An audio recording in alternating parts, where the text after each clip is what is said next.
Seigneur, ouvre mes lèvres, et ma bouche publiera ta louange. Au nom du Père, du Fils et du Saint-Esprit. Amen. Bienvenue, chers frères et sœurs, dans ce quotidien Jésus, numéro 178. Nous sommes aujourd'hui le mardi de la 4e semaine de Pâques. Aujourd'hui, nous fêtons saint Athanase d'Alexandrie, qui était un patriarche d'Alexandrie au IVe siècle de notre ère, évêque et docteur de l'Église.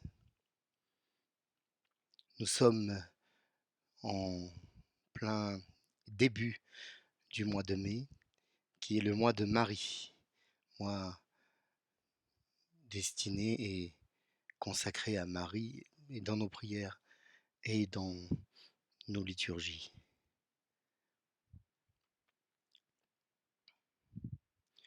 Nous prions chaque jour pour la petite Alba, et aujourd'hui encore, atteinte d'un cancer, et nous demandons au Seigneur de la guérir.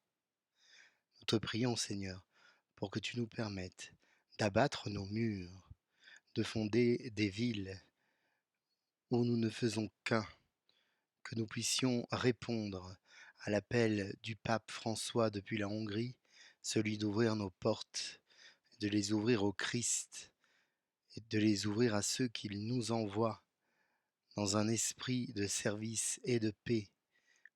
Oui, espérons et bénissons le Seigneur, il est bon, éternel est son amour.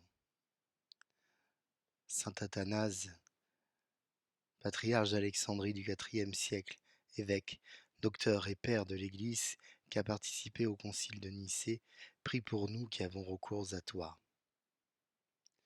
Seigneur, prends pitié. Ô Christ, prends pitié. Seigneur, prends pitié. Je veux rendre grâce aujourd'hui pour le voyage apostolique du pape en Hongrie. Comme à son habitude, dans l'avion de retour, il a accordé une conférence de presse à ceux qui l'accompagnaient. Le monde ne cesse d'observer la santé du pape, guettant les signes d'une éventuelle renonciation ou de son rappel au Père. Le pape, s'il peut, comme Benoît XVI, renoncer, nous vivons dans cette tradition du pontificat à vie. Nous ne pouvons pas avoir un pape éternellement jeune. Et malgré sa canne ou son fauteuil roulant, François, lorsqu'il nous parle, a dans les yeux cette grande ouverture, cette charité et cette joie de l'Évangile qu'il incarne pleinement, qu'il incarne encore selon la volonté divine. Que Dieu nous entende. Dans la liturgie d'aujourd'hui, nous continuons notre lecture des Actes des Apôtres. Et les Actes des Apôtres nous parlent d'Antioche, et donc dans l'actuelle Turquie, qui est une ville située dans l'actuelle Turquie, qui ne s'appelle plus Antioche.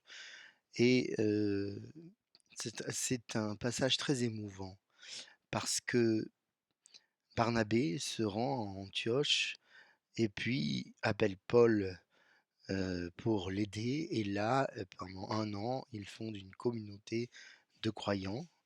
Et c'est à Antioche que pour la première fois, les disciples reçurent le nom de chrétiens. Nous lisons aujourd'hui dans l'évangile de Jésus-Christ, notre Seigneur, selon saint Jean, au chapitre 10. On célébrait la fête de la dédicace du temple à Jérusalem, c'était l'hiver. Jésus allait et venait dans le temple, sous la colonnade de Salomon. Les Juifs firent cercle autour de lui. Ils lui disaient : « Combien de temps vas-tu nous tenir en haleine ? Si c'est toi le Christ, dis-nous-le ouvertement. Jésus leur répondit, je vous l'ai dit, et vous ne croyez pas.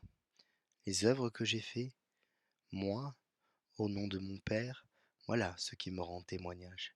Mais vous ne croyez pas, parce que vous n'êtes pas de mes brebis. Mes brebis écoutent ma voix. Moi, je les connais, et elles me suivent. Je leur donne la vie éternelle.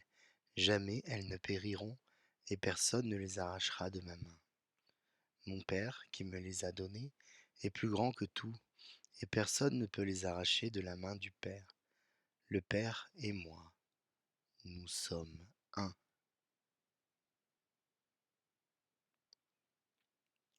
Nous acclamons ta parole.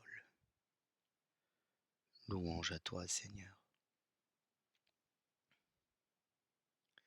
Comme je disais dans mon éditorial en introduction, je suis toujours ému à la lecture, très ému même à la lecture du passage des Actes des Apôtres, celui où Barnabé, puis avec lui Paul, se rendent à Antioche, dans la communauté d'Antioche, actuellement Antakya en Turquie.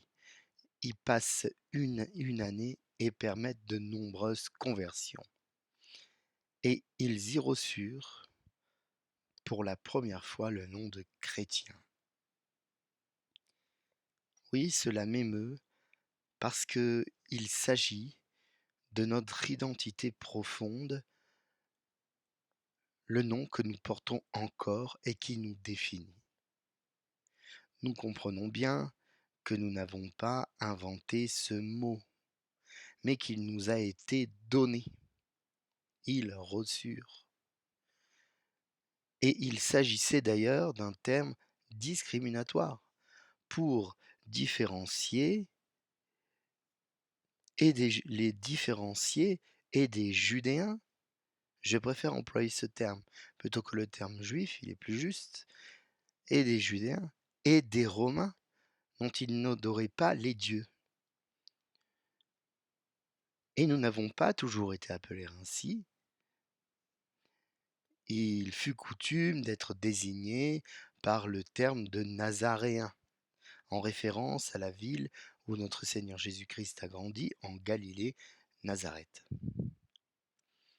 Ce terme, cependant, nous l'avons adopté car la référence au Christ n'était aucunement péjorative. Nous nous reconnaissons comme disciples du Christ, comme des personnes qui reconnaissent en Jésus-Christ le Christ, justement, c'est-à-dire le Sauveur, celui comme ceux qui adhèrent au commandement du Christ, comme ceux qui marchent. Nous sommes ceux qui marchent à la suite du Christ.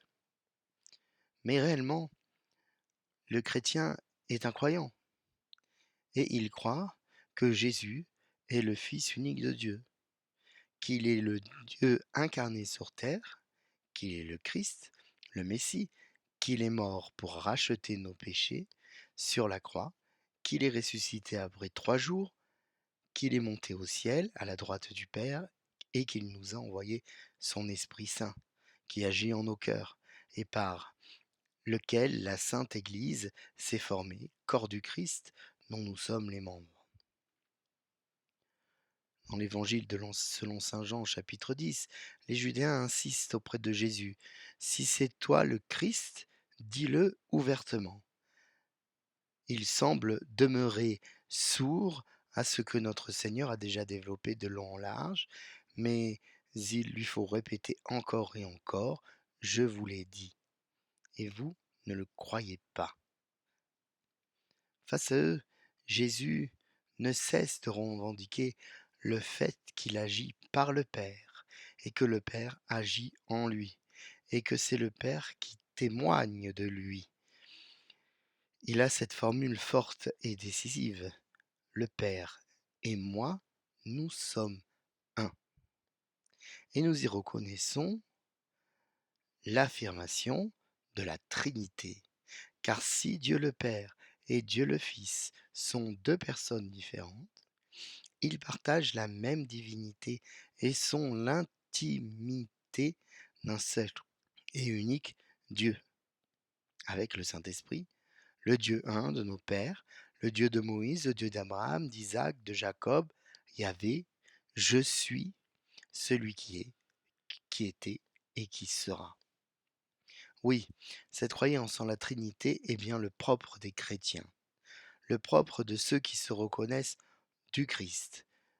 Mystère complexe, infiniment transcendant, infiniment vrai, adopté comme révélation et comme dogme de la foi, Trinité dont nous contemplons dans les Écritures, que nous contemplons dans les Écritures, et que nous vivons dans les sacrements, et qui s'incarne dans notre propre corps et notre âme. Amen. Alléluia.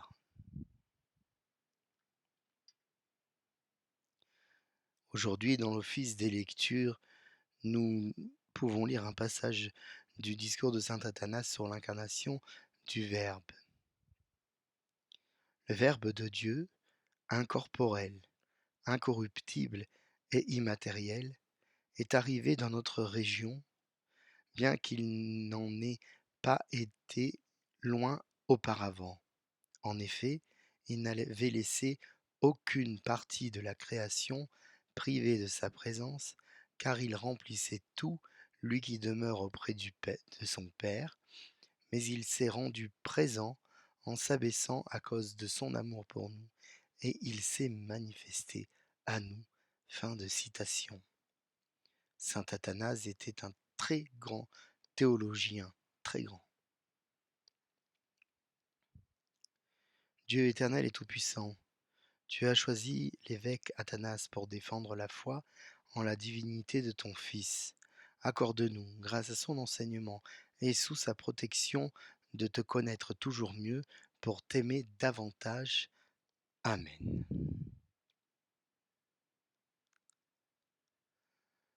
Mois de mai, mois de Marie. Nous nous tournons vers Marie en commençant par lire cette prière de consécration à la Vierge Marie de Saint-Louis, Marie de Grignon de Montfort. Je vous choisis aujourd'hui, ô Marie, en présence de toute la cour céleste, pour ma mère et ma reine. Je vous livre et consacre en toute soumission et amour mon corps et mon âme, mes biens intérieurs et extérieurs, et la valeur même de mes bonnes actions passées, présentes et futures, vous laissant un entier et plein droit de disposer de moi et de tout ce qui m'appartient, sans ces exceptions, selon votre bon plaisir, à la plus grande gloire de Dieu, dans le temps et l'éternité. Amen. Je vous salue Marie, pleine de grâce, le Seigneur est avec vous. Vous êtes bénie entre toutes les femmes, et Jésus, le fruit de vos entrailles, est béni. Sainte Marie, Mère de Dieu, priez pour nous pauvres pécheurs, maintenant et à l'heure de notre mort. Amen. Notre-Dame de la paix, priez pour nous. Notre-Dame de la paix, priez pour nous. Notre-Dame de la paix, priez pour nous. Notre-Dame de tous les peuples, priez pour nous. Notre-Dame de tous les peuples, priez pour nous. Notre-Dame des petits et des pauvres, priez pour nous. Notre-Dame de la rue, priez pour nous. Notre-Dame de Lourdes, priez pour nous. Notre-Dame de France, priez pour nous. Saint Athanase d'Alexandrie, priez pour nous. Saints anges gardiens, veillez sur nous. Je vous souhaite à toutes et à tous une bonne journée de mardi, qui est une journée de rentrée dans notre région et dans certaines régions de France aussi. D'autres sont encore en vacances, je parle des enfants évidemment. Et le lendemain du 1er mai, nous voici dans les beaux jours de mai. Ici, sur la Côte d'Azur, nous avons la chance d'avoir de très beaux jours au mois de mai, même si providentiellement, ce week-end, nous avons eu de la pluie face à la sécheresse terrible qui est en train de sévir. Ensemble, demandons au Seigneur de nous bénir, lui qui est Père et Fils et Saint-Esprit. Amen. Bonne journée à chacun et à demain.